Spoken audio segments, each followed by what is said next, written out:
Hi everyone, in this quick tutorial, I'll show you how to change language on the YouTube app in just a few simple steps. First, open the YouTube app on your mobile.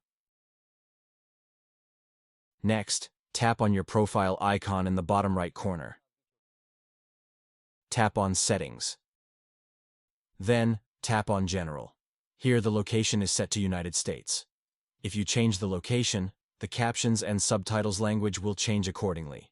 And if you want to change the app language, tap on App Language.